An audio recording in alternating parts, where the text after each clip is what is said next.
Nos corresponde hablar sobre útero, anexos y lo que es el diagnóstico por imágenes en ginecología y obstetricia.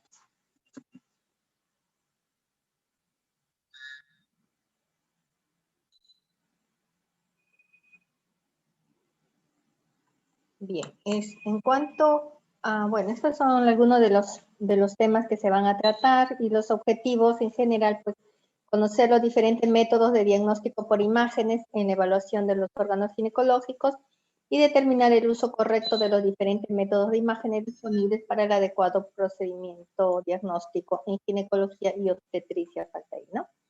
Entonces, si mencionamos algo de consideraciones anatómicas, podríamos, bueno, empezar diciendo que el útero está localizado en la pelvis verdadera, entre la vejiga urinaria en el plano anterior y el colon rectosimoideo en el posterior. Tiene una posición variable, se modifica con los grados de distensión de la vejiga, y bueno, cuello uterino y la vejiga forman 90 grados que puede ser modificado por el llenado vesical, ¿no? Tenemos acá la representación, esta es la vejiga y esto es el útero, ¿no? Normalmente, pues que sea, el útero esté en anteroversoflexión con la vejiga, pero a veces también podemos encontrarlo en retroversoflexión, que son variantes también anatómicas, ¿no? Bien, en cuanto a la edad, pues vemos que el útero va cambiando de dimensiones y de morfología, ¿no? Tenemos el útero de una recién nacida, de una de 4 años, de una de pubertad, una adulta nudípara, adulta posmenopáusica o una que ya tiene paridad, ¿no? Igual las dimensiones, entonces para nosotros cuando hacemos el diagnóstico por imágenes, la evaluación ecográfica, que es el primer examen que utilizamos, pues tenemos que tener también los valores normales para poder hacer la conclusión, ¿no? Si estamos ante una uteromegalia, o una hipotrofia, o una atrofia uterina, porque esa es la conclusión a la cual llegamos, y si eso corresponde o no a la edad que tiene la paciente, ¿no? Es muy importante tener conocimientos de la edad de la paciente para poder nosotros saber más o menos cuánto deben ser las dimensiones normales para ella, ¿no? También existen anomalías congénitas en el útero, ¿no? Hay hipoplasias o agenesias, ¿no? Hipoplasias, ustedes saben que no hay buen desarrollo, son pequeños, ¿no? Es diferente de una atrofia fue normal y luego se hizo pequeño, ¿no? Acá es una hipoplasia, no llegó a desarrollarse pues normalmente. O hay casos también de agenesia, ¿no? Que son raros, pero también pueden presentarse las agenesias. También las detectamos porque se asocian con malformaciones múltiples también y a veces pues nacen niños con alguna cromosomopatía y nos envían para evaluación pues de los órganos ginecológicos, a ver si están presentes o hay ausencia de ellos, ¿no? Y en las otras variaciones pues las vamos detectando cuando la paciente ya está en la edad pues de la menarquia o a veces hay alteraciones de la menstruación, entonces hay sospecha de algunas anomalías congénitas, también nos piden la ecografía y tenemos que identificar si hay alteraciones morfológicas, ¿no? Como úteros unicornes o úteros bicornes o úteros septos, úteros arcuatos, ¿no? Entonces son algunas de las anomalías congénitas que podemos encontrar, ¿no? En las pacientes ya de más edad. Entonces, un método para evaluar pues, adecuadamente estas anomalías, ¿no? Nos solicitan con bastante frecuencia, pues es la histerosalpingografía, ¿no? Porque ustedes saben que la ecografía es un método operador dependiente, ¿no? Actualmente, pues la evaluación ginecológica y obstétrica la están realizando los ginecólogos mismos, ¿no? Que es quien trata a la paciente, quien evalúa, y muchas veces ya este tipo de ecografías nos llegan con menos frecuencia a los médicos radiólogos, ¿no? Debido a que nosotros solamente evaluamos, hacemos el diagnóstico y tenemos que referirlos a un ginecólogo. Entonces los ginecólogos ya tienen el entrenamiento durante su especialización o de la realización de ecografías, entonces son ellos mismos quienes hacen diagnóstico y tratamiento a las pacientes, ¿no? Bien, para recordar también algunas consideraciones anatómicas con respecto a los ovarios, sabemos que son dos, tienen formas elipsoideas, ¿no? Por lo general, el eje longitudinal debe estar orientado en sentido vertical cuando la vejiga está vacía. Las nulíparas se sitúan en la fosa ovárica o de Waldeyer. Y el tamaño también varía de acuerdo a la edad de la paciente, si está en fase menstrual o no, si hay embarazo o no, asimismo la fase del ciclo menstrual, ¿no? Entonces son valores que tenemos referenciales, ¿no? Para dar como valores normales. Niñas menores de 5 años, volumen de los ovarios pues de 1 centímetro cúbico, antes de la menarca 3 centímetros cúbicos, mujeres que menstruan, un volumen de ováricos medios de 9.8 centímetros cúbicos, que varían de 6 a 10 centímetros cúbicos, y nosotros damos las 3 dimensiones, ¿no? Longitud, diámetro transverso y diámetro anterior-posterior, que este es un valor medio referencial, ¿no? De 3 centímetros por 2 centímetros por 2 centímetros. En la posmenopáusica disminuye el volumen, ¿no? Miren, de haber sido de 9.8, ahora es de 5.8 centímetros cúbicos, ¿no? Que hay un rango también que va desde 3 a 6, este valor promedio, pero mientras más edad tenga la paciente, pues más, el volumen es mucho más pequeño, ¿no? Y estas son las dimensiones promedios, 2 centímetros por 1.5 por 1.5 centímetros. Y esto es lo que mencionaba, pues el método de histerosalpingografía, ¿no? Es un método que utiliza rayos X. Entonces, anteriormente, cuando no había ecografía, pues este era el método, el gol estándar, que se evaluaba úteros, trompas, ¿no? Uterinas. Y bueno, una vez que ya empezó a utilizar pues, el ultrasonido, este método también está siendo cada vez menos utilizado y nos solicitan solamente para la evaluación pues, de infertilidad, para evaluar sobre todo las trompas uterinas, porque ustedes saben que en condiciones normales no se visualizan las trompas porque son tan finitas y no las visualizamos con la ecografía, ¿no? En cambio, la histerosalpingografía sí las visualiza las trompas y nos solicitan bastante cuando sospechan bloqueos tubáricos, ¿no? Pacientes con infertilidad, entonces piden este método. Entonces es un método que utiliza rayos X, muestra tamaño, forma y ubicación del útero y asimismo evaluación de trompas uterinas, las trompas de falopio. Este procedimiento ayuda a identificar patología también de la cavidad endometrial, ¿no? Como sospecha de mioma, pólipos, hiperplasias, sinequias o cicatrices, ¿no? Y así también evalúa malformaciones congénitas, ¿no? ¿En qué consiste este método? Pues que, bueno, primero tenemos que cerciorarnos que la paciente no esté gestando, está contraindicada en una gestante. Entonces tenemos que pedirle las pruebas de diagnóstico previas, ¿no? Y si hay alguna duda, pues realizarle una ecografía previa, transvaginal. Y si estamos totalmente seguros que no hay embarazo, entonces procedemos a realizar el examen. Entonces se coloca un espéculo, ¿no? Para visualizar el cuello uterino, una cánula a nivel pues del orificio ¿no? Cervical interno, entra por vagina, orificio cervical interno, y administra contraste yodado, ¿no? Hidrosoluble no iónico a la cavidad endometrial y posteriormente que sigue trayecto hacia la trompa uterina y se obtienen estas imágenes, ¿no? Entonces, miren, esta es una histerosalpingografía, ¿sí? La imagen de la histerosalpingografía. Lo que se ve acá es la cavidad uterina, esto es la trompa derecha y esta es la trompa izquierda. Entonces, ¿cuándo se indica?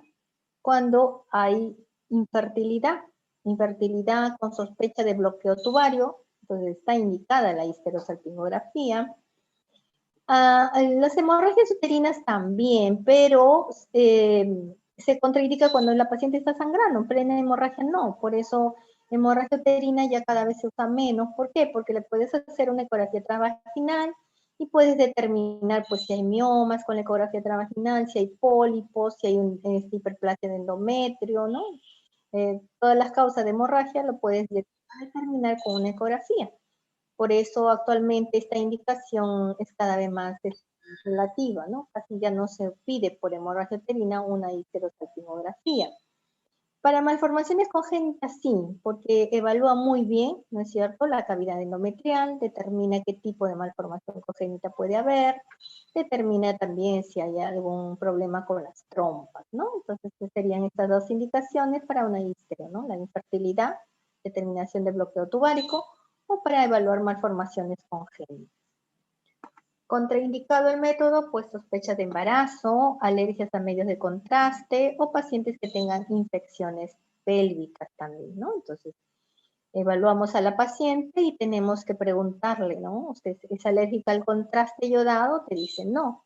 ¿Usted tiene actualmente descensos? Y te dice sí, tampoco podemos hacer el examen, ¿no? Tenemos que regresarlo a su ginecólogo, que le den tratamiento y posteriormente tiene que venir totalmente pues sin ningún problema o sospecha de infección. ¿Por qué? Porque al estar introduciendo una cánula hacia la cavidad uterina y el contraste, entonces esas infecciones que podrían estar a nivel vaginal, podríamos llevarla hacia nosotros, hacia la cavidad endometrial o hacia trompas, ¿no? Podemos diseminar esa infección. Por eso hay que tener bastante cuidado antes de realizar este procedimiento. Miren cómo determinan bien las malformaciones, ¿no? Un útero suscepto, cómo está la morfología del útero, como si tuvieras dividido parcialmente, ¿no? Dos cavidades, o un útero didelfo, ¿no? Completamente dos cavidades, con un solo cuello, o un útero septado, ¿no? Entonces nos determina muy bien, pues, la malformación congénita. Asimismo también el bloqueo tubárico, ¿no? Normalmente pues debemos ver las dos trompitas. Se inyecta el contraste y se debe dibujar la cavidad endometrial y las trompas. Las trompas son muy finas, ¿no? Pero se dibujan ahí con el contraste, la trompa derecha, la trompa izquierda. Entonces, si hay bloqueo u obstrucción tubárica, pues no va a dibujar la trompa, ¿no? Entonces, hay que tener también cuidado porque a veces pueden haber falsos positivos de bloqueo tubárico. Cuando pasa eso, cuando el contraste que inyectamos pues no está a la temperatura adecuada, ¿no? Debe ser un contraste tibio. Si inyectamos contraste que está a bajas temperaturas, pues ocasiona que haya un espasmo, ¿no? Fisiológicamente, pues siente frío acá, hace un espasmo, no deja pasar el contraste y hacemos falsos diagnósticos de bloqueos tubáricos, ¿no? O también cuando se inyecta el contraste pues a una gran velocidad, ¿no? O sea, a bolo, y no debe ser a bolo, debe ser muy despacio, muy lento, porque fisiológicamente también ocurre espasmo. Entonces debemos evitar todas esas situaciones que ocurran espasmo y la técnica debe ser por lo más, el contraste debemos entibiarlo para que sea a temperatura corporal, la inyección del contraste debe ser pues, no bruscamente, ¿no? Y también a la paciente anteriormente del examen se le da antiespasmódicos para que ella esté relajada, ¿no? Para que colabore con el examen. No esté ansiosa porque también la ansiedad de la paciente podría ocasionar también algunos espasmos a nivel de trompas uterinas. Entonces miren, esta es una imagen de un hidrosalping, ¿no? No se ve la cavidad, pero esta es una trompa muy dilatada. El contraste se ha dilatado, ¿no? Se ha llenado en esa trompa dilatada, un hidrosalping, con retención del contraste, ¿no? Una salpingitis, o sea, la trompa normal es así fina, pero miren esta trompa muy dilatada, ¿no? Entonces, una salchicha le llaman ahí, ¿no? O del brazo del Popeye, le dicen algunos, un signo del brazo de Popeye muy dilatado, entonces esto ya es el diagnóstico de una salpingitis. Pólipos, ¿no? O sea, acá vamos a describirlos como imágenes por defectos de llenado, ¿no? Entonces, imágenes de sustracción o defecto de llenado no permite que el contraste se deposite, que se distribuya. Entonces, ya estaríamos diciendo que estamos ante la sospecha de un pólipo, pero no es concluyente, ¿no? O sea, la paciente tendría que pedirle también una ecografía vaginal para que demuestre la presencia del pólipo. Las sinequias también, ¿no? Son pacientes que generalmente pues han sido sometidas a alegrados, se forman cicatrices, ¿no? Retráctiles, y miren, también se ven como imágenes por defectos de llenado, ¿no? Acá a nivel de la cavidad uterina. Pero esto no ha impedido pues el pasaje del contraste hacia las trompas, ¿no? Vemos la trompa derecha y vemos la trompa izquierda y también vemos ya la extravasación del contraste, o sea, lo normal es que pase el contraste, ¿no? De la cavidad uterina a trompas y ese contraste se haga vaciamiento hacia la cavidad peritoneal. Por eso vemos así, esta distribución ya en cavidad peritoneal, ¿no? Y miren esta gran imagen por defecto de llenado en la cavidad uterina. Está ensanchada, ya perdió la forma que tiene un útero normal. Y se ve esta gran imagen por defecto de llenado que correspondió a un gran mioma. Mioma submucoso, ¿no? Los submucosos son los que se improntan hacia la cavidad endometrial. Porque hay subserosos que salen más bien hacia afuera. Entonces los que vemos aquí como defecto de llenado en la histerosalpingografía son los miomas submucosos. Bueno, también hay otro método que se llama histerosonografía, que quiere decir que esto se realiza con ecografía. Entonces, colocamos una sonda Foley, ¿no? A nivel del cuellito, le inyectamos, miren, acá está el globito de la sonda Foley, este es el cuello, ¿no? Se está inyectando agua, suero fisiológico dentro de la cavidad endometrial para expandirla.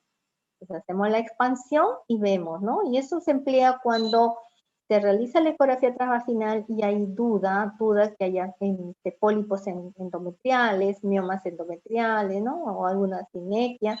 Entonces se puede recurrir a este método de histerosonografía, ¿no? Entonces dice su método diagnóstico, el cual mediante el empleo de la ecografía transvaginal y la instilación de suero salino al interior de la cavidad uterina, permite la visualización de la superficie endometrial de manera detallada, visualizando posibles pólipos, miomas mucosos, sinequias o alguna neoplasia también, ¿no? Ayuda bastante. Este método en realidad no va a evaluar trompas, ¿no? O sea, el único método que les va a evaluar adecuadamente la trompa, pues es la histerosalpingografía, ¿no? Como habíamos visto, histerosalpingografía. Entonces le va a evaluar trompas y por eso todavía se sigue usando. En cambio, la histerosonografía va a evaluar adecuadamente la cavidad endometrial, ¿no? Se emplea ultrasonido.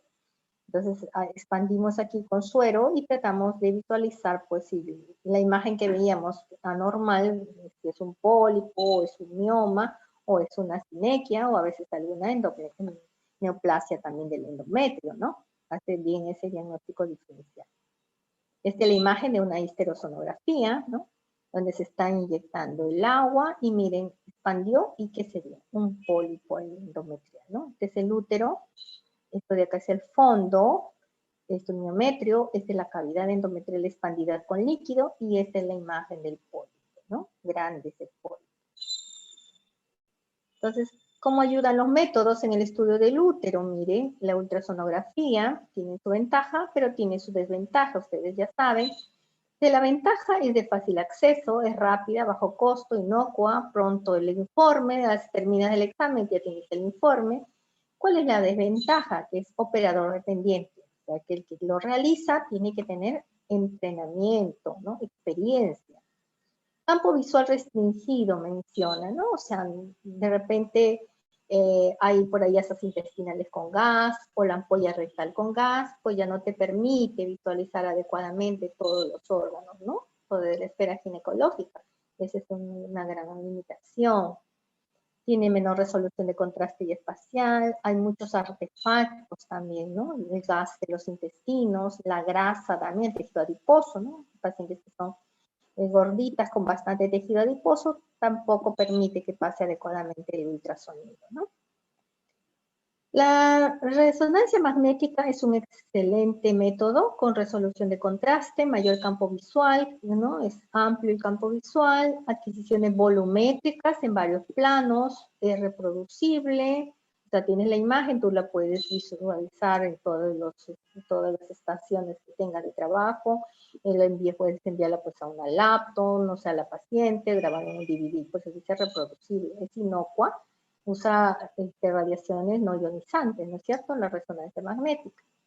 ¿Cuál es la desventaja? Disponibilidad limitada, es un examen por hora que puedes programar, mayor tiempo de adquisición, es de alto costo, tiene contraindicaciones si la paciente usa marcapasos, es claustrofóbica, tiene alguna prótesis metálica, da menor resolución temporal, reacción adversa al gadolinio, también usa contraste que a veces puede dar reacciones adversas, ¿no? Pacientes con insuficiencia renal, fibrosis nefrogénica, ¿no? Y está contraindicado en gestantes también usar gadolinium, ¿no? Entonces, todo método, como ustedes pueden ver, tiene ventajas y desventajas.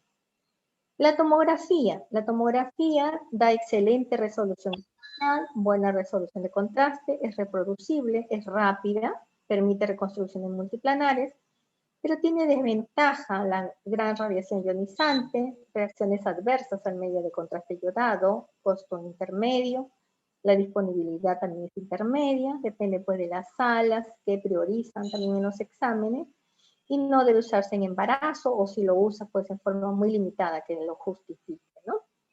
Entonces, ¿cuál es el algoritmo que se sigue? Para patología pues uterina o de ovarios, pues empezar con ultrasonido, ¿no? Empiezas con ultrasonido,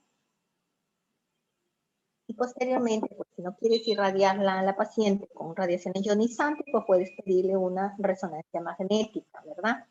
Pero sabiendo pues todas las limitaciones y explicándole a la paciente que va a tener mayor costo y más tiempo el examen, ¿no? Pero generalmente, bueno, la paciente en los hospitales donde tenemos más fácil acceso a la tomografía, nos piden tomografía, ¿no? Y ya si la tomografía tampoco aporta información, pasa después a una resonancia magnética. Bueno, ultrasonido, entonces está indicado cuando hay dolor pelviano, alteraciones de ritmo menstrual, flujo genital anormal, seguimiento de quistes o masas. Para estudios de infertilidad también podemos solicitar, ¿no? Enfermedades pélvicas inflamatorias, ¿no? Entonces, la ecografía pélvica, si ustedes la solicitan como pélvica, quiere decir que va a ser con vejiga llena. Porque si ustedes quieren que se evalúe pues, sin vejiga llena, con traductor, entonces tienen que pedirle transvaginal, que es otra vía de abordaje, ¿no? Algunos colocan pélvica TA y TB, significa que le van a hacer transabdominal con vejiga llena y también transvaginal. Algunos colocan directo ecografía transvaginal, significa que debe hacerse directamente la transvaginal y no con la vejiga llena, ¿no? Se recomienda que se emplee los dos métodos, ¿no? Entonces, cada uno tiene su ventaja y su desventaja, les vamos a explicar, ¿no? En la pélvica, vejiga llena. Entonces, la vejiga llena permite que haya una ventana acústica. A través del líquido, ¿no? De la orina que tiene la vejiga, podemos evaluar pues, todos los órganos adyacentes, no solamente el útero, podemos ver ovarios, podemos ver fondo de saco, podemos ver también ampliarlo hacia ampolla rectal, ¿no? Evaluar la misma vejiga, ¿no? Se utiliza transductores convexos, ¿no? Que van de 2 a 5 MHz con un promedio de 3.5 MHz. Bueno, necesitan que haya gel de ultrasonido, que sea una evaluación en diferentes planos, sagital, transversal, útero, también plano sagital, anexos planos oblicuos, desde el lado contralateral, ¿no? Entonces, tiene toda una técnica de abordaje, ¿no? Podemos ver, está la paciente. La vejiga, esta es la vejiga llena, ¿no? Que nos permita, ventana acústica, este es el transductor, corte longitudinal, ahí está el útero, y se ve esta imagen, ¿no? La que está hacia adelante es la vejiga llena, que se ve anecoica, negrita, porque tiene líquido, y esta es ventana acústica para que permita evaluar adecuadamente el útero, ¿no? Este es un corte longitudinal del útero, fondo, cuerpo, cuello y cavidad endometrial, ¿no? Acá tenemos corte transversal, siempre se aborda corte longitudinal y corte transversal, también la imagen del útero en corte transversal. En el corte transversal también podemos identificar los dos ovarios, ¿no? Ovario derecho, ovario izquierdo. Miren la transvaginal. En la transvaginal pues hay que introducir un transductor endocavitario, ¿no? Aquí está la vagina, a través de ahí se hace la visualización del útero.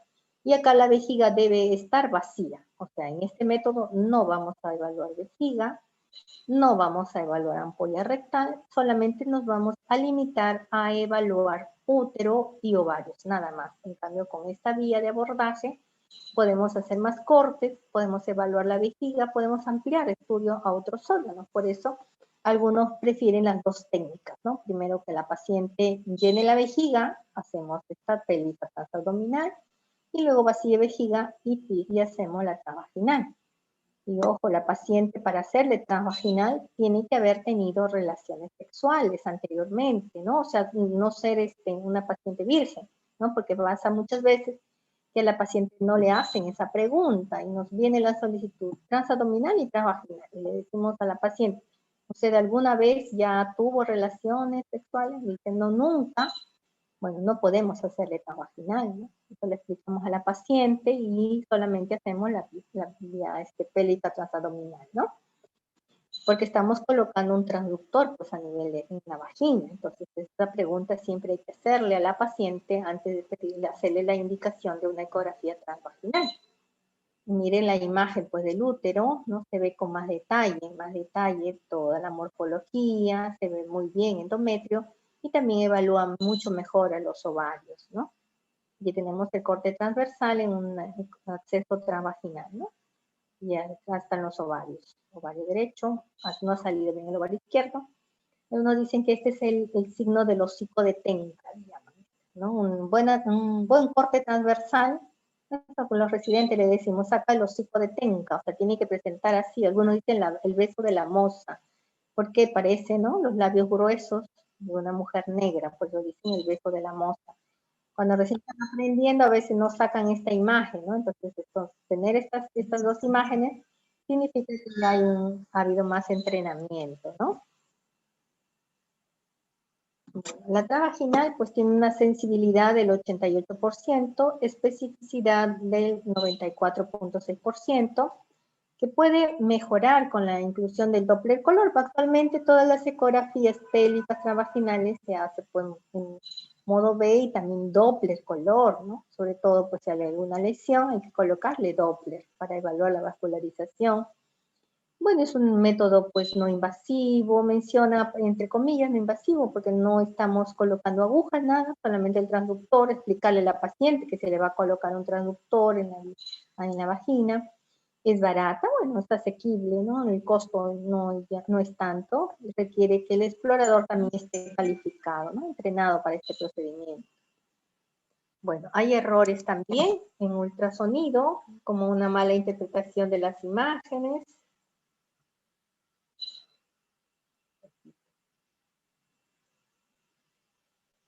¿no? Por existencia de las asas intestinales, sobre todo cuando hacemos por la vía transabdominal.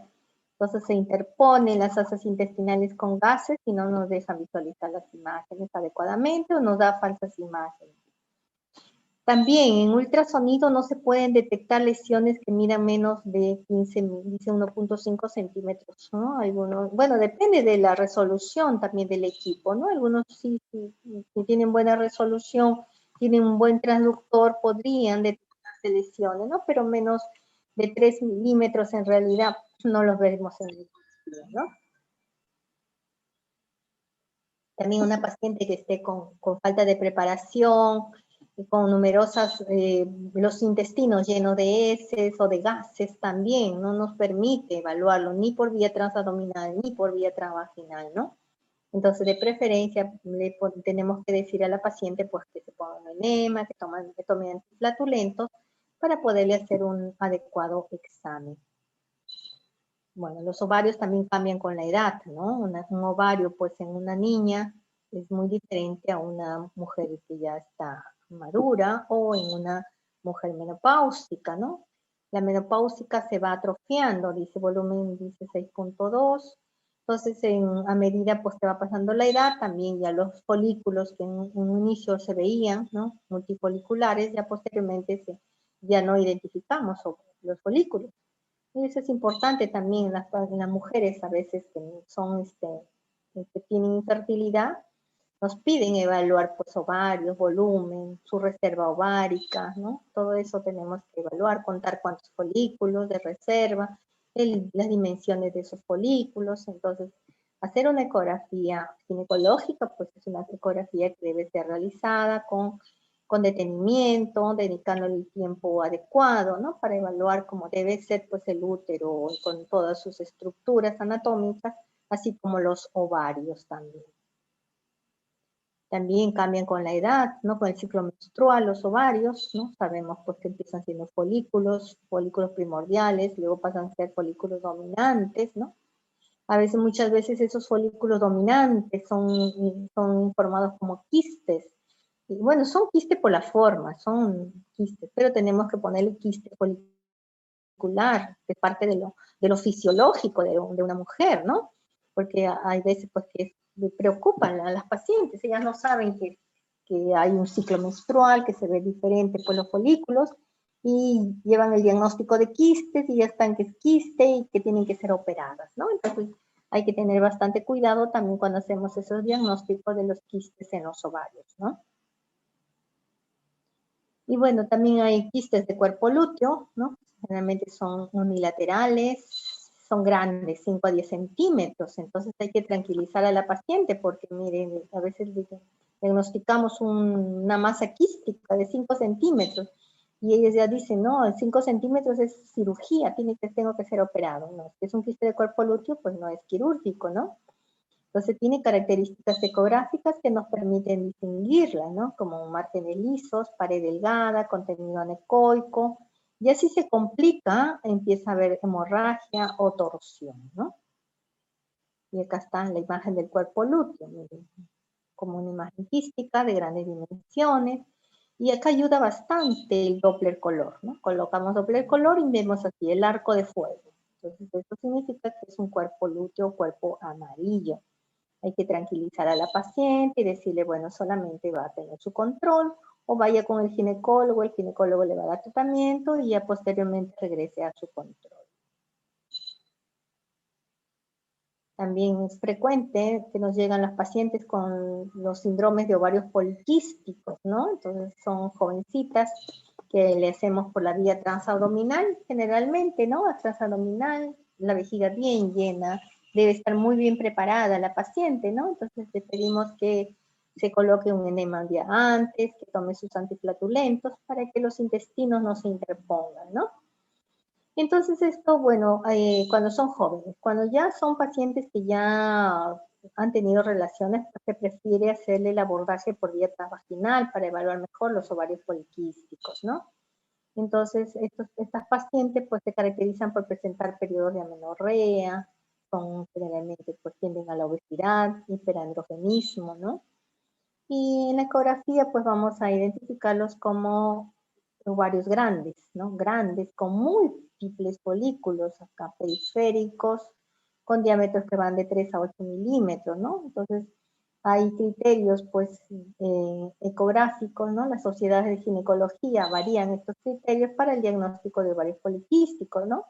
Anteriormente nos decían más de 10, teníamos que contar más de 10 de estos folículos y un estroma, que es la región central bien hiperecogénico, ¿no? Entonces ya lo diagnosticábamos de ovario poliquístico, ¿no? Actualmente importa el volumen, importa el estroma, se le hace Doppler, y también la cantidad, se menciona ahora que ya son más de 12, ¿no? No tanto 10, sino más de 12 folículos periféricos, a veces también hay estromales, ¿no? Entonces hay que contabilizarlos. Ahí hay que describirlos también cuando nos viene la paciente para un informe ecográfico. Dice, hay diferentes tipos también, el estroma, ¿no? En el ovario poliquístico. El estroma es la región central. Lo vamos a ver hiperecogénico. Pero puede presentarse de diferentes tipos. Un tipo A dice estroma central, que tiene un área mayor que el de los microquistes, que son hacia la periferia. El tipo B, hay estroma, pero también hay microquistes que se van entre el estroma, ¿no? Está hiperecogénico entre los microquistes. Y el tipo C, el estroma totalmente, dice, hiperecorefringente que rodea los microquistes. O sea, los microquistes ya están en la periferia, pero también está a nivel estromal, ¿no? Entonces, eso lo describimos nosotros cuando tenemos a la paciente para la descripción de ovario poliquístico. Aparte de contarles cuántos tiene, tenemos que ver dónde se distribuyen estos quistes foliculares, ¿no? Solo a la periferia y algo estromal, o indistintamente periferia y estromal, ¿no? Bien, también hay que hacer diferenciales de todos los quistes de ovarios, ¿ah? Porque vemos la imagen quística y tenemos que decir si es un quiste folicular o quiste del cuerpo lúteo, si son quistes tecaloteínicos, si es un luteoma del embarazo, si son quistes paraováricos, paratubáricos, si son ovarios poliquísticos, Si son endometriomas, un embarazo ectópico o un mioma pediculado, a veces que se presenta como una masa quística también, ¿no? Entonces hay que ver criterios ecográficos, ¿no? El estudio morfológico, ver si son únicos, ¿no? Hay que ver si la morfología, los contornos de la masa, los límites, las características de la pared interna, si tiene formaciones papilares, si tiene tabiques, ver el grosor de las tabiques, y hay que ver todos los criterios que ya están estandarizados para cada masa anexial también, ¿no? La ecoestructura interna, el tamaño, ¿no? Tamaño de la tumoración, tamaño del ovario, si hay ascitis o no, y hay que hacerle Doppler a los vasos útero-ováricos o los intraeperitumorales, ¿no? Y hay criterios de benignidad y malignidad. Superficie externa, si es lisa, con cápsula delgada, benignidad. Si es irregular, cápsula gruesa, sospechoso de malignidad. La superficie interna tiene tabiques finos ausentes, benignidad. Si son irregulares o con increscencias, malignidad. La consistencia quística, simple, benignidad. Si es sólida o mixta, sospecha de malignidad. Y la asitis también. Una paciente con asitis, con alguno de estos más criterios, ya también sospecha de malignidad, ¿no? Benignos generalmente son unilaterales, malignidad podrían ser bilaterales. Entonces, todas estas características tenemos que ir evaluando. Y miren el score ecográfico también que se va dando, ¿no? Pero dice 6 puntos, si tienes todos, o llegas a 6 puntos, pues ya hay más sospecha de malignidad, ¿no? Aquí evalúa los límites, los contornos, estructura interna, pared interna, si hay tabiques o no, ¿no? Esto es sobre todo en las masas quísticas. Entonces también en la propia tumoración, no sé si hay refringencias irregulares, los tabiques con excrescencias, si hay también la pared interna, si tiene excrescencia, los límites imprecisos y el gran tamaño, ¿no? Este es un ovario, dice, multiquístico, ¿no? O sea, si tú describes, pues ves los septos, pero son porque tienen múltiples quistes simples, ¿no? A diferencia de este otro, ¿no? Es también un ovario de mayores dimensiones.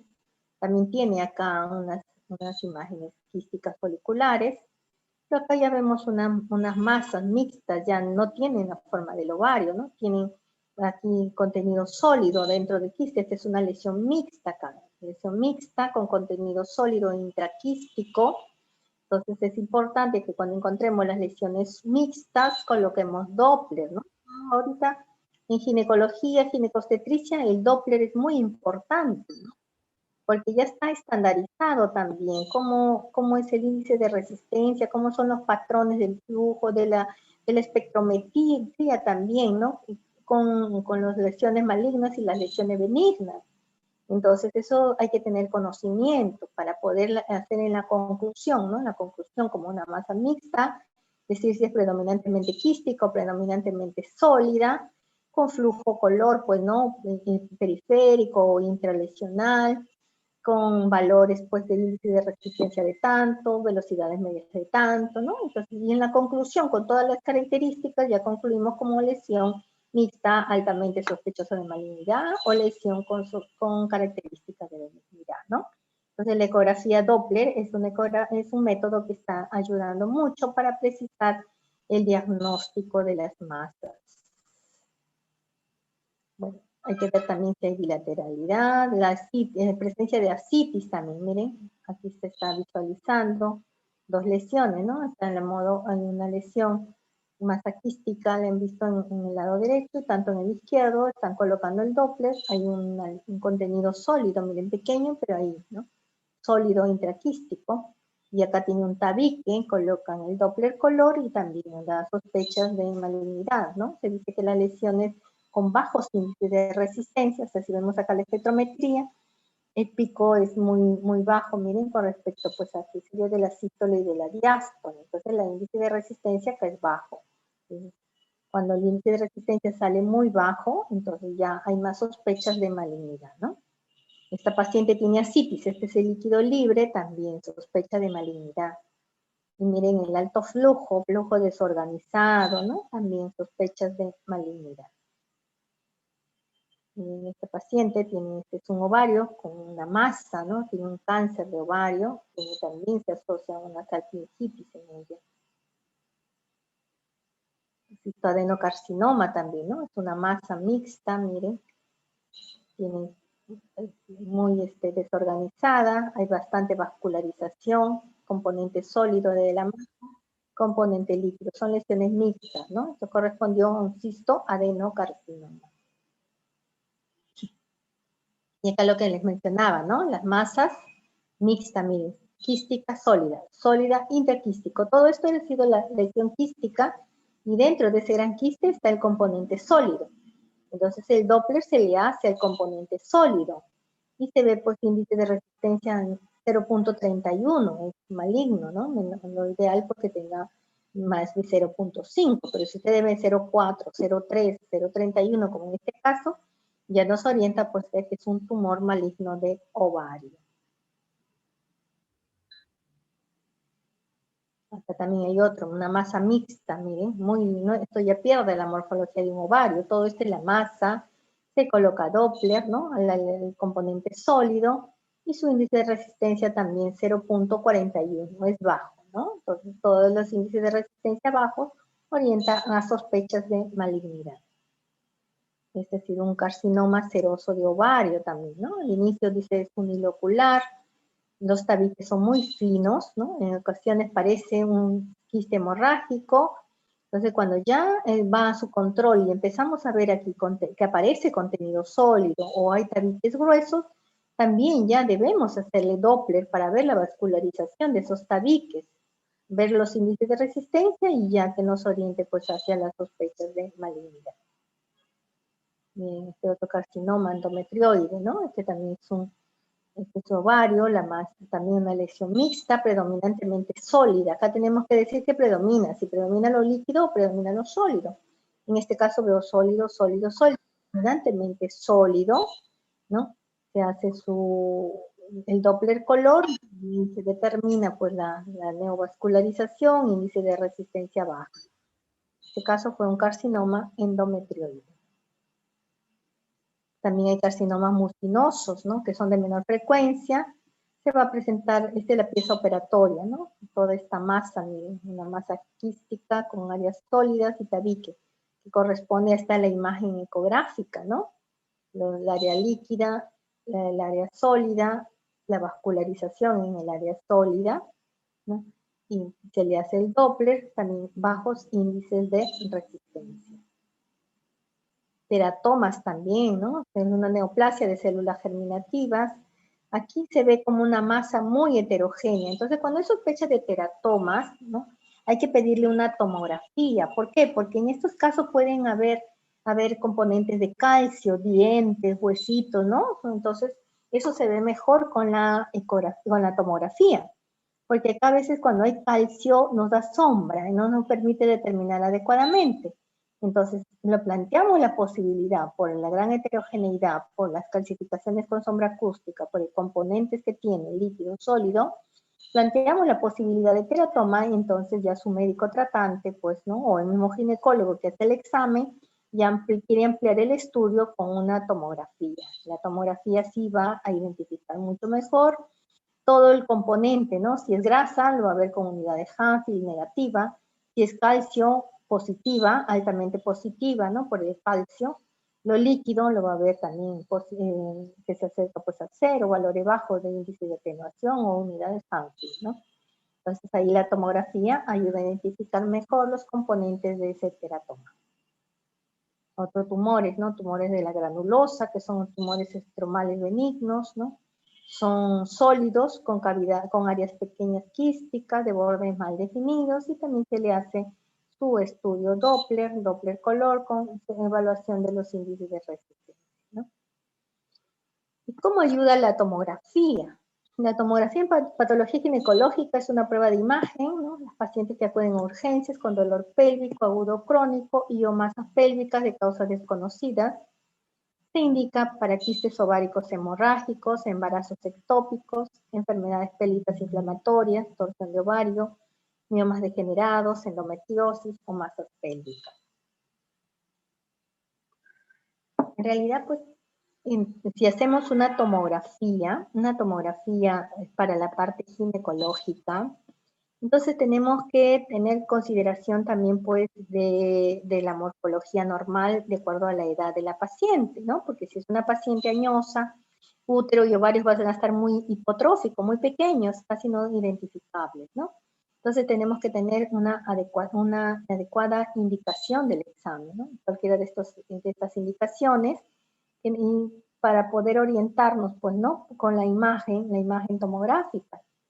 Porque se menciona que la tomografía deberíamos más bien indicarla cuando ya tenemos la sospecha de lesiones neoplásicas y para ver estadiaje, ¿no? Porque vamos a evaluar adecuadamente pues, a la vejiga, si la masa pues está infiltrando vejiga, si está infiltrando ampolla rectal, si está infiltrando parametrios, si hay líquido libre.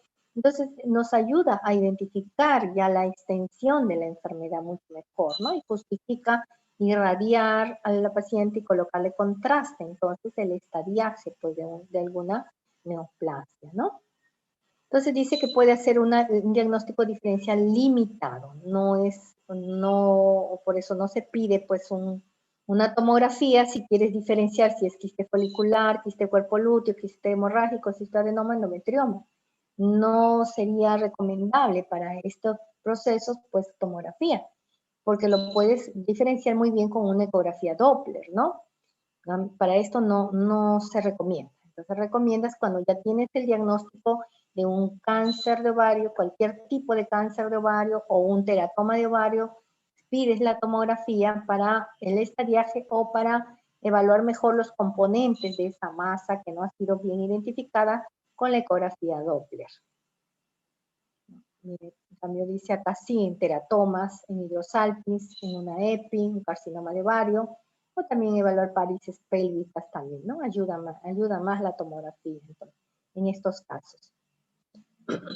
Miren, un cistoadenoma, este es el útero, que ha captado, esta es la cavidad endometrial, y se ve esta masa, ¿no? Masa pero componente quístico, tiene un septo que realza, le podemos medir las unidades Hanfield, me da líquido de bajos índices de atenuación, entonces puedo concluir como una masa quística dependiente del ovario izquierdo, con la posibilidad de un cistoadenoma, ¿no? Pero, como les repito, con la ecografía Doppler hubiera sido suficiente y no hubiéramos irradiado tanto a la paciente por un cistoadenoma.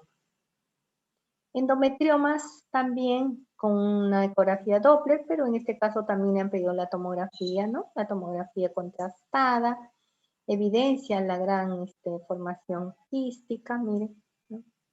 Una gran masa quística. Entonces, a veces, ¿por qué le piden? Porque la ecografía también tiene limitación, ¿no? Si le hacen solo transvaginal, no les va a poder identificar unas masas grandes, ¿ah? Solamente pues les verá hasta 3 centímetros, mayores de eso no lo identifica. Y es por eso que se debe ampliar el estudio de la ecografía tanto por vía transabdominal como por vía transvaginal. También la tomografía sí les puede identificar mejor el tamaño y la extensión, ¿no? Entonces, en esas masas grandes, donde la ecografía tiene limitación, podría justificar también el estudio tomográfico. El teratomas ve muy bien, mire, el componente de esta masa mixta, masa quística, con componentes sólido, tejido graso, a veces componente cálcico. Entonces, le colocamos ahí el caliper y nos identifica muy bien con unidades Hanfield qué componente, qué tejido es el que tiene ese teratoma. También en enfermedades pélvicas inflamatorias, ¿no? Nos puede identificar los hidrosalpins, el líquido libre, ¿no? El compromiso también si hay a nivel de cavidad endometrial. Esta paciente tiene una torsión de ovario izquierdo con un teratoma, ¿no? Entonces, casos muy complejos donde la ecografía no ha sido de gran ayuda, pues la tomografía sí nos podría ayudar, ¿no? Entonces hay que evaluar eso, valorar eso, empezar con la ecografía y ver opción. Si podemos hacerle una tomografía, si es una paciente de emergencia, pues preferimos la tomografía antes que la resonancia, porque la resonancia sabemos que va a demorar, sabemos que paciente necesitamos un diagnóstico más rápido, entonces si es de emergencia, pues se opta por la tomografía contrastada, ¿no? Después de la ecografía. También roturas de embarazos ectópicos también lo puede identificar claramente, ¿no? La zona de la rotura del embarazo ectópico, el líquido libre, ¿no? Entonces, porque a veces hay duda con la ecografía, duda que sea un ectópico, a veces cuando es en el lado derecho, inclusive ha sido confundido con apendicitis también, ¿no? Por la sintomatología igual, entonces, cuando hay duda, el cirujano dice, no, esto no es apendicitis, esto puede ser un ectópico roto, le pide la tomografía y la tomografía identifica, pues, ¿no? También abscesos, identifica la tomografía muy bien, ¿no? La de las colecciones, cómo realza con el contraste. Y bueno, ¿cómo ayuda la resonancia magnética? Pues acá se indica cuando sospechamos malformaciones congénitas, ¿no?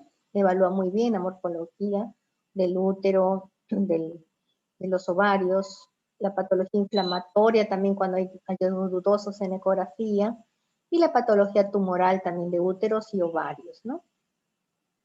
Entonces, esta es una resonancia, imágenes de resonancia, anatomía del cervix, ¿no? Aquí la ventaja, pues lo vemos en diferentes secuencias, T1, T2, y se ve el componente también, ¿no? Del líquido, cómo varía, ¿no? En las diferentes secuencias, identifica muy bien los procesos inflamatorios, ¿no? Antes que el estudio tomográfico, inclusive, o que el estudio ecográfico también. Puede caracterizar muy bien las masas ováricas, ¿no? Si son líquidos o si son componentes sólidos, también las características, miren esta masa con componente sólido, ¿no? A diferencia de esta que es totalmente quística. Entonces da buena caracterización de las masas ováricas. Bueno, hasta ahí es la ecografía ginecológica a grandes rasgos. Ahorita algo de ecografía obstétrica. Si hay alguna pregunta, si no continúo.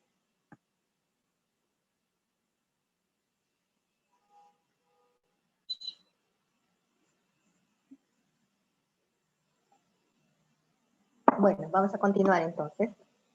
Ahora, entonces para la parte obstétrica, entonces el método va a ser la ecografía, ¿verdad? Porque no podemos someterla pues a tomografía a una gestante, salvo que podamos pedir pues una resonancia, también se hace resonancia fetal, ¿verdad? Pero lo que más se utiliza y es fácil, puede realizar es una ecografía obstétrica. Inclusive ahora los centros de periferia también cuentan con ecógrafos y se da entrenamiento al personal, ¿no? Médicos, inclusive obstetrices están llevando también sus diplomados para realizar ecografías obstétricas y determinar pues la vitalidad fetal, ¿no? Entonces la ecografía obstétrica puede realizarse en el primer trimestre, segundo trimestre o tercer trimestre, ¿no? Lo ideal pues que se haga 4 exámenes ecográficos a una paciente, lo mínimo que debe hacerse durante todo el embarazo. Entonces la ecografía del primer trimestre es la que va a dar el diagnóstico de gestación. Puede realizarse por vía transabdominal con la vejiga llena o puede realizarse por vía transvaginal, ¿no? Entonces, por vía transabdominal, pues la paciente tiene que llegar con la vejiga llena, va a detectar gestación intrauterina a partir de la 5ª semana de amenorrea. Pueden hacer mediciones con una semana de retraso respecto a transvaginal. O sea, esto quiere decir que la transvaginal va a detectar antes del embarazo, o sea, detecta la gestación a las 4 semanas. En cambio, por vía transabdominal, a partir de la 5ª semana, ¿no? Entonces, por eso se prefiere en el primer trimestre que la ecografía sea transvaginal para el diagnóstico de gestación. ¿Qué más? Puede hacer mejor la vía transvaginal, puede visualizar mucho mejor al embrión y puede también puede hacer la medición más exacta, ¿no? Y ahí está, vía transvaginal. Lo primero que detectamos, este es el útero y se ve el saquito, ¿no? Un saco gestacional. Dentro del saco gestacional que estamos viendo una vesícula vitelina. Esta es la vesícula vitelina. Esta paciente tiene, dice, 28 días de amenorrea, ¿no? Es un diagnóstico temprano. Entonces la paciente a veces llega, dice, no me vino, yo soy exacta, me viene mi regla exactamente y quiero una ecografía. Entonces hay que explicarle a la paciente que la ecografía, bien sea transvaginal o bien sea pues, travesical, va a detectarle, pues, ¿no? La transvaginal a partir de la 4ª semana de embarazo y la travaginal 4ª y la transabdominal 5ª semana, ¿no? Porque a veces la paciente ya con 1 semana quiere hacerse la ecografía, entonces bueno, llega ansiosa que ella quiere que le diagnostiquen embarazo, entonces no es posible, ¿no? Hay que darle el tiempo adecuado para poder visualizar recién el saco gestacional y la vesícula vitelina. Ya posteriormente, miren, a partir de la 5ª semana de la menorrea, pues ya empezamos a ver el esbozo del embrión, ¿no? Va pasando la semana, ya identificamos mejor el embrión, ¿no? Esto va a ser la cabeza y este es el cuerpo, esto van a ser los esbozos de los bracitos y esta es la vesícula vitelina, ¿no? Entre más semanas tenga, pues vamos a ir identificando mejor las características del embrión. La actividad cardíaca, mire, dice a partir de los 21 días de haber sido fecundado, ¿no? Hay que esperar que el LCR, la longitud cráneo-rabadilla, tenga 5 milímetros para certificar vitalidad, ¿no? O sea, tenemos que esperar que se pueda medir el embrión, que este embrioncito tenga 5 milímetros, que generalmente pues corresponde a la 8ª semana todavía, y ahí poder determinar actividad cardíaca, porque bien, ¿no? Las pacientes llegan con una ansiedad, apenas le dices, hay una gestación de 5 semanas o de 6 semanas, y ya quieren que les ponga el Doppler para ver los latidos del bebé, ¿no? Entonces todo eso hay que irle explicando, que vamos a ir detectando de acuerdo pues a las semanas de gestación. A las semanas 11 y 12ª semana ya se puede visualizar la mayoría de los órganos ya, ¿no? Pero visto por la vía transvaginal. Se identifica la cabeza, la hoz del cerebro, el septum pelúcido, el cabum, el tálamo, los plexos coroideos. El tejido de los hemisferios cerebrales se ve todavía anecoico, ¿no? A veces se diagnostican hidrocefalia cuando no es hidrocefalia. Es el tejido cerebral, sino que todavía se ve así anecoico. Se ve la cisterna magna, empieza a osificarse la bóveda craneal, ¿no? Y se identifican las 4 cámaras cardíacas y la aorta. También se puede evaluar el canal neural, ¿no? Entonces nos piden la ecografía a las semanas 11 o 12, nos dicen la ecografía para marcadores, ¿no? Hay que ver también los marcadores o la genética también se llama, la ecografía genética, ¿no? Porque hay que evaluar si hay signos de trisomía, se evalúa el pliegue nucal, se evalúa el hueso nasal, ¿no? Y también se le hace Doppler, se ve el ductus venoso. Entonces, entre las 11 y 12ª semanas se llama la ecografía genética. Ahí está el pliegue nucal que evaluamos, ¿no? Es un pliegue, dice, anecoico, la translucencia nucal, esta es la cabecita, y vemos otro pliegue, ¿no? Y entre ellos una zona anecoica, ¿no? Entonces, esto dice, no, debe ser menor de 6 milímetros, porque si va más de 6 milímetros, ya podríamos decir que estamos ante una posibilidad de una malformación congénita, ¿no? Una malformación genética, generalmente asociado a la trisomía 21, ¿no? Entonces, estos son marcadores genéticos. Translucencia nucal, miren, está el bebé, acá el embrión, está en corte longitudinal, esta es la cabecita, este de acá sería el cuerpo, este de acá es el pliegue nucal, ¿no? Entonces medimos el espesor de este pliegue, ¿no? Entonces está asociado, cuando es más de 6 milímetros, asociado pues con las triploidías, 21, 13, 18, ¿no? Se mide en longitudinal, el embrión longitudinal, ¿no? Dicen lo ideal que sea 3 milímetros, ¿no? Aceptamos pues hasta 5, no debe pasar de 6. Y pues, de sensibilidad un 70%, valor predictivo positivo menor de 10%, ¿no? Entonces, estos de acá son en realidad pues marcadores que nos orientan, ¿no? No es tampoco 100% definitivo, porque a veces puede haber falsos positivos cuando se hace mala medida, ¿no? Depende del operador dependiente. Entonces, cuando es en esos casos, pues ya pasa pues a la evaluación del médico especialista y puede realizarle pues un estudio ya más preciso, ¿no? Una amniocentesis para evaluar si en realidad hay o no alguna malformación congénita. En el segundo y tercer trimestre, ¿qué ayuda? Ayuda a determinar la situación, presentación, posición fetal, calcular la edad gestacional, evaluar biometría fetal, el perfil biofísico fetal, crecimiento fetal, malformaciones fetales, embarazo múltiple, evaluación placentaria, ¿no? Aquí ya viene la evaluación morfológica, la morfológica de las 20-25 semanas, ¿no? Donde ya se evalúa todos los órganos. Se ve cómo está el corazón, los riñones, el hígado, ¿no? Las características de la columna, de la médula espinal, del cerebro, se le hace Doppler al bebé. Entonces es una ecografía que demora, pues hay que hacerla de acuerdo pues, a todos los parámetros que debe ser evaluado. Y también ahí se puede hacer ya la 4D o 6D según el software que tenga el equipo, ¿no? De 20 a 25 semanas. Entonces, miren, en el segundo trimestre, lo que habíamos hablado antes, se debe evaluar el quiste. Si encontramos una imagen quística en pleso coroideo, hay que sospechar trisomía 18. Pliegue nucal mayor de 6 milímetros, trisomía 21. Foco a nivel del corazón intracardíaco, trisomía 18 o 21. También la trisomía 21, ¿no? Un intestino hiperecogénico, también es trisomía 21. Ectasia renal, trisomía 21, arteria umbilical única, trisomía 13 o trisomía 18, ¿no? Son los marcadores, las cromosomopatías asociados a estos signos ecográficos. La morfológica que les mencionaba, de 20 a 24, algunos dicen 20 a 25 semanas. Es el estudio ecográfico que incluye un examen sistemático del feto para el descubrimiento de los defectos mayores y menores. ¿A quiénes se realiza la ecografía morfológica? Pues cuando la edad materna es elevada, cuando hay historia familiar positiva para enfermedades hereditarias, historia obstétrica desfavorable, enfermedades maternas, farmacodependencia u otros.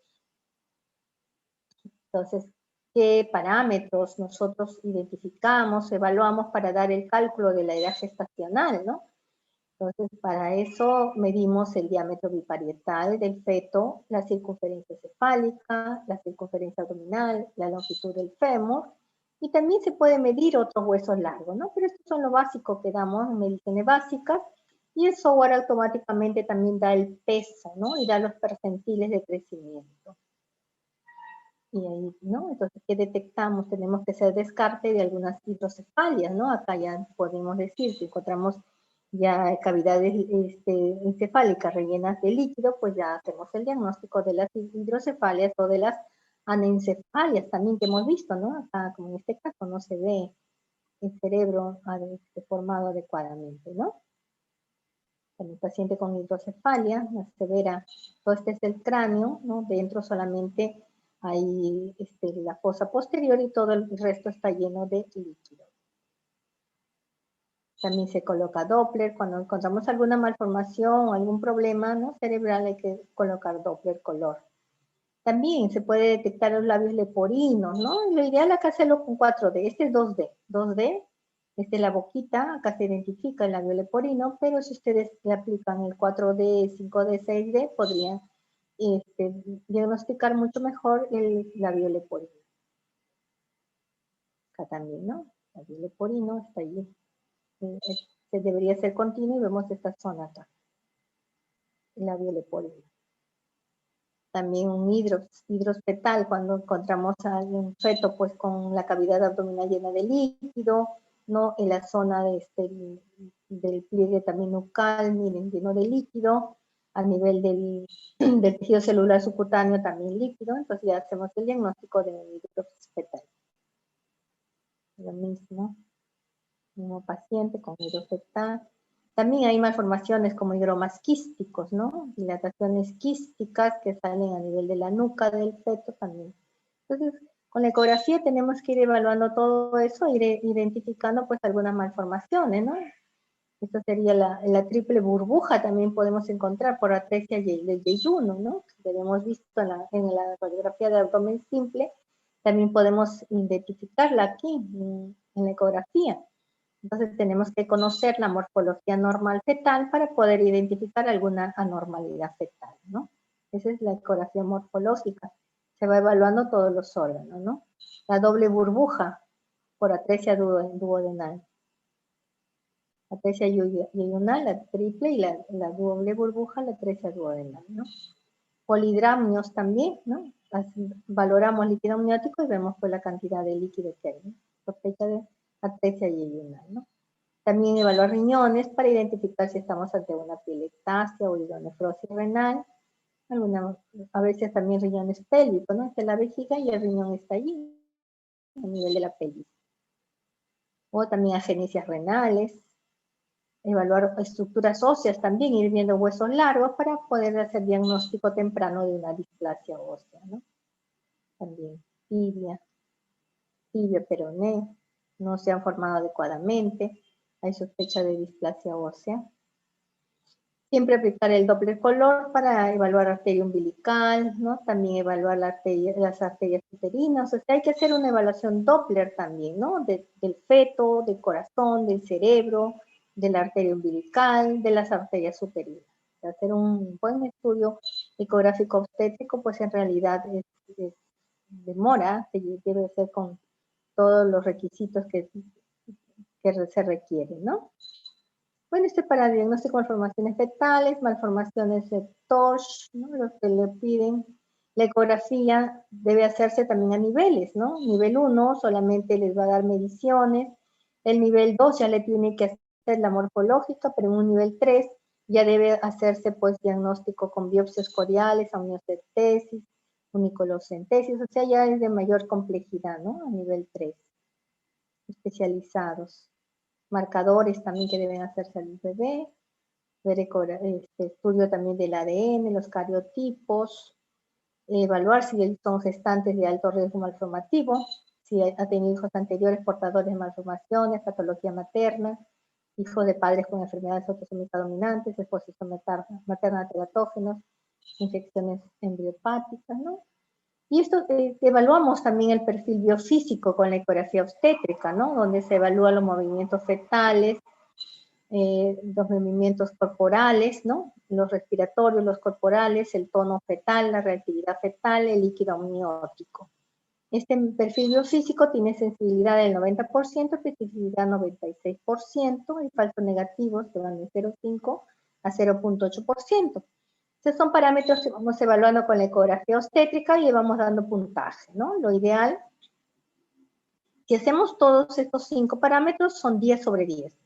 La mayoría no hacemos reactividad fetal porque esto se hace en el hospital, ¿no? Cuando lo hacemos en centros ecográficos, hacemos solamente estos 4. Entonces, hacemos un perfil biofísico de 8 sobre 8, ¿no? Evaluamos los movimientos respiratorios, pues si están ausentes menos de 30 segundos, dan un puntaje de 0. Si al menos hay un episodio, dice, durante 30 minutos, 2 puntos, y así vamos viendo los movimientos fetales, también le damos puntaje, al tono fetal, ¿no? Lo evaluamos porque si el bebé flexiona, el feto flexiona y extiende. El líquido amniótico también medimos y damos un puntaje para concluir perfil biofísico fetal. Si decimos 8 sobre 8, o sea, este bebé está excelente, ¿no? Está muy bien. Entonces hay varias modificaciones que han ido haciendo ese perfil biofísico de Manning, pero seguimos usándolo a Manning, ¿no? Y la medición del líquido amniótico la medimos con la técnica de los 4 cuadrantes de Phelan, ¿no? Se usa desde 1987, miren, no ha variado. Entonces la barriguita de la mamá la dividimos en 4 y medimos los pozos, ¿no? Un pozo, 2, 3, 4, los sumamos. 1 más 2 más 3 más 4. Eso me da el índice de líquido amniótico. Y estos son los volúmenes. De 0 a 3 centímetros es oligohidramnios graves, ¿no? Lo normal debe estar de 8.1 a 18. Si es mayor de 18 y hablamos de polidramnios. Si es menor, hablamos menor de 5.1, mire, menor de 8 a 5.1, líquido amniótico reducido, menor de 5 ya se habla de oligohidramnios, ¿no?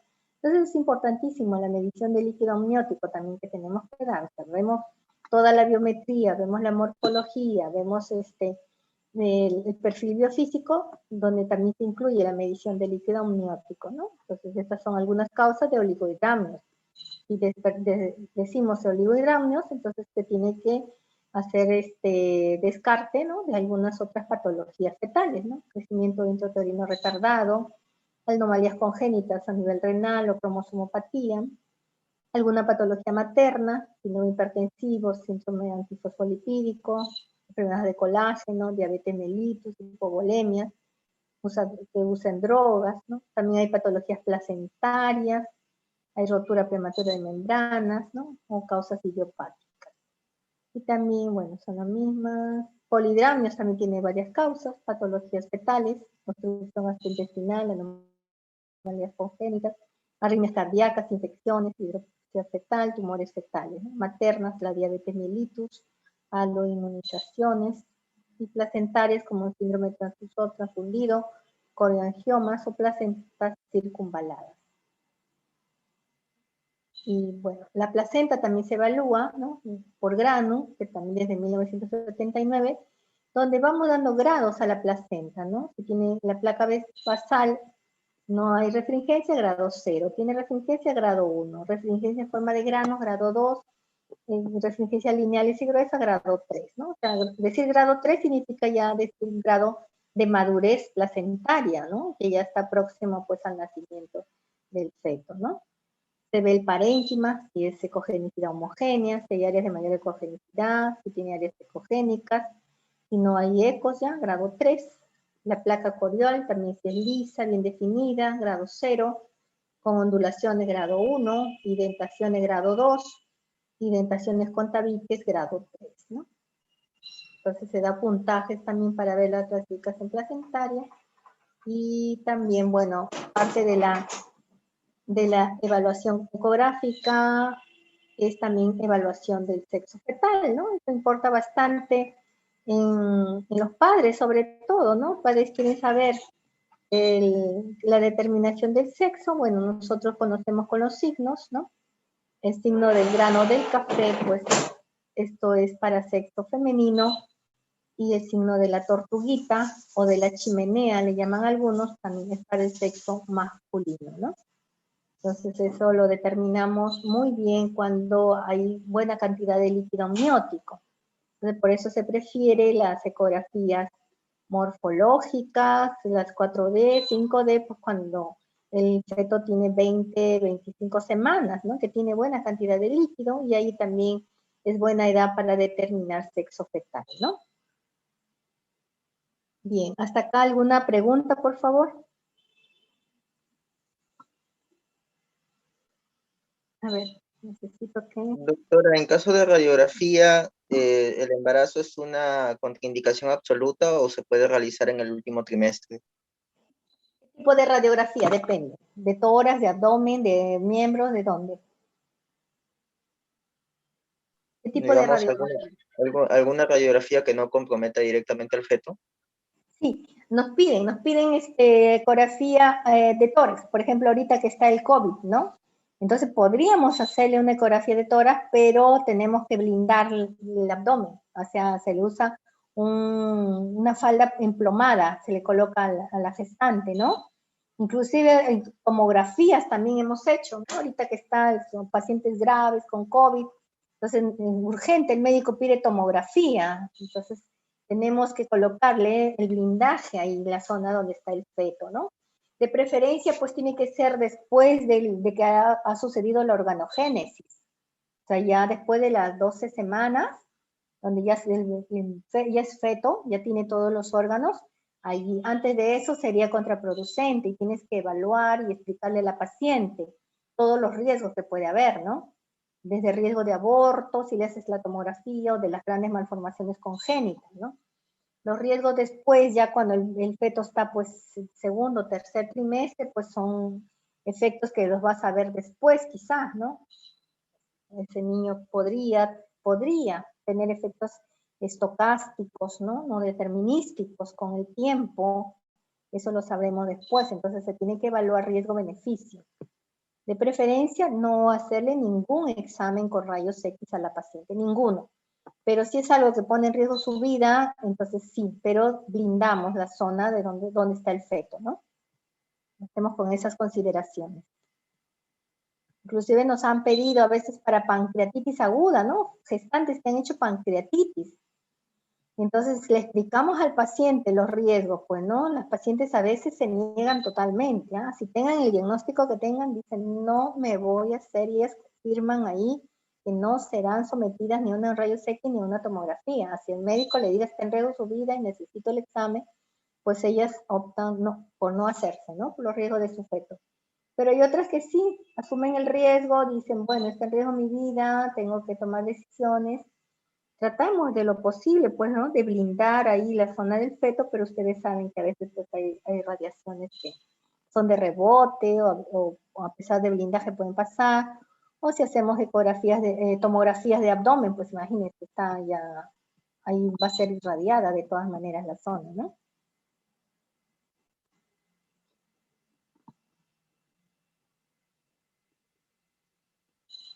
¿Alguna otra pregunta?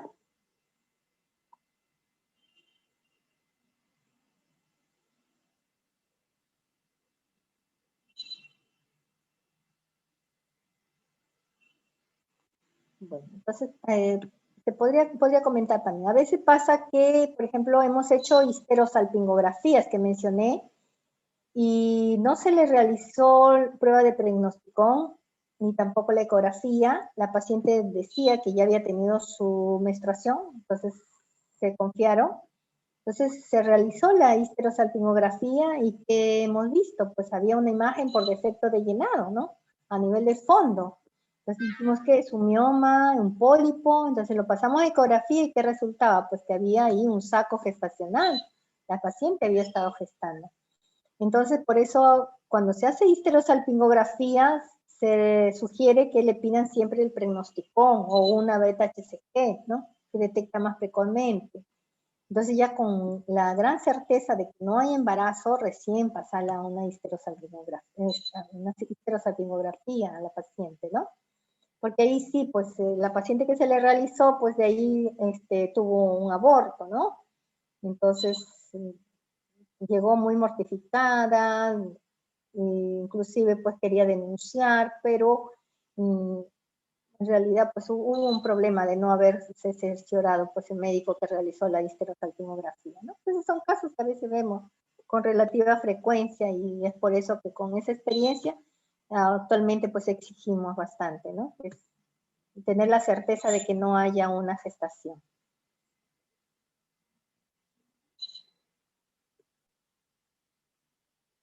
¿Alguna otra pregunta?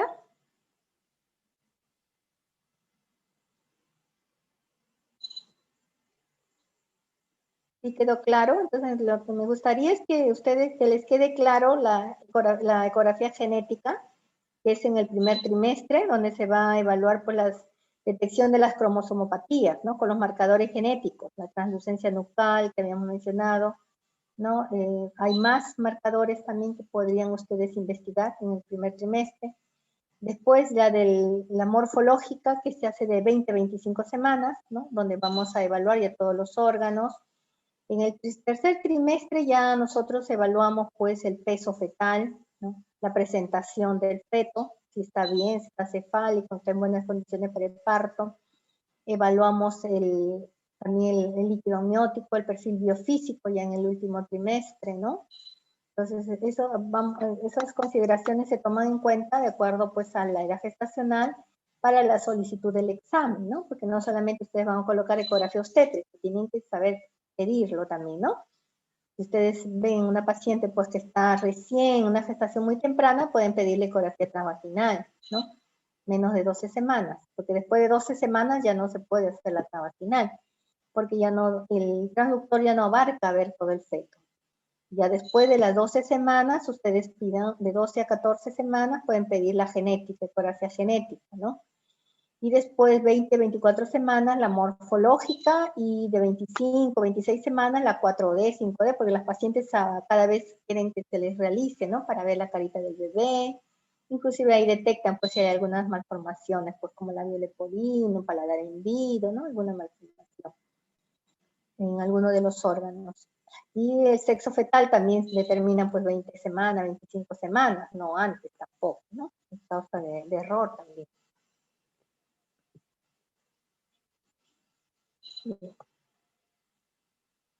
¿Alguna otra pregunta? Si no, daría por concluida la clase de hoy día.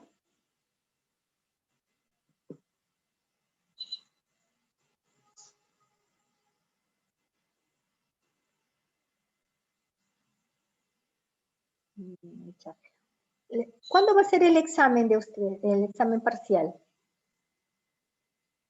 ¿Tienen fecha? Sí, doctora, sí tenemos fecha. ¿Cuándo va a ser? 22 de mayo. 22 de mayo. Todavía 22 de mayo. Ok. Ya, eso quería saber. Bien, entonces, ¿no hay más preguntas? Creo que no, ¿no? No, doctora, está claro. Bueno, muchas gracias entonces. Yo les paso la clase. Hasta la próxima semana. Ya, tengo clase la siguiente y las 2 clases más tocan conmigo, por si acaso. ¿ya?